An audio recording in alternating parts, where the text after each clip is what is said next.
স্বাধীন নয়, তোমার ভয় নয়,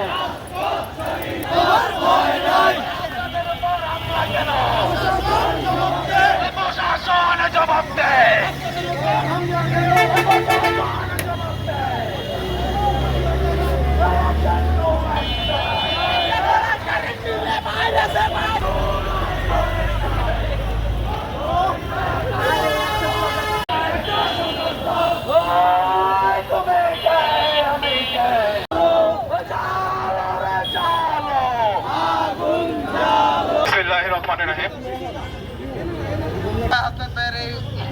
হামলার তীব্র প্রতিবাদ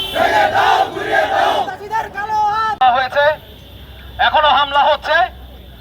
সরকার কি করেন? সন্ত্রাসকে কি কোলে নিয়ে বসে আছেন? সন্ত্রাসকে যদি কোলে নিয়ে বসে থাকেন তাহলে বলেন আমরা আবার রাস্তায় নামে। আপনারা এভাবে চলতে দিতে পারেন না, আমরা আপনাদের এভাবে চলতে দিতে পারি না। আমরা আগামীতে আপনাদের এভাবে চলতে দিব না। আমাদের ভাইদের উপর হামলা হবে, আমরা কি আঙুল মুখে দিয়ে বসে থাকবো?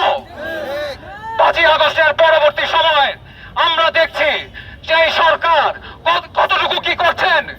দয়া করে অনুরোধ করব, আপনারা 5ই আগস্টের মূল্যায়নটা ধরে রাখেন।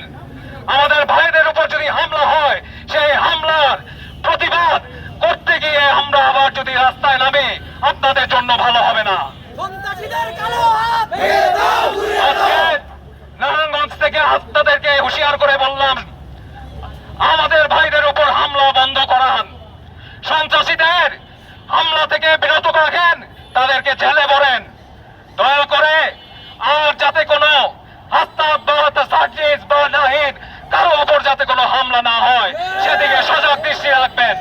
আমরা আজকের এই প্রতিবাদ মিছিল, বিক্ষোভ মিছিল এখানেই সমাপ্তি করলাম।